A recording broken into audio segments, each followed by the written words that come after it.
ഇഷ്ടം മുഴുവൻ അങ്ങോടാണ്, ഇഷ്ക് പെരുത്ത് പാടുകയാണ്. കാണണമെന്ന് കൽബിലെ മോഹം ഒരുപാടാണ്.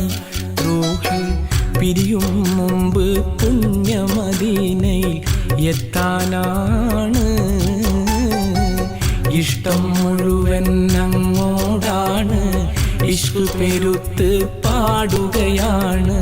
കാണണമെന്ന് കൽബിലെ മോഹം ഒരുപാടാണ്. റൂഹ് പിരിയും മുമ്പ് പുണ്യമദീനയിൽ എത്താനാണ്.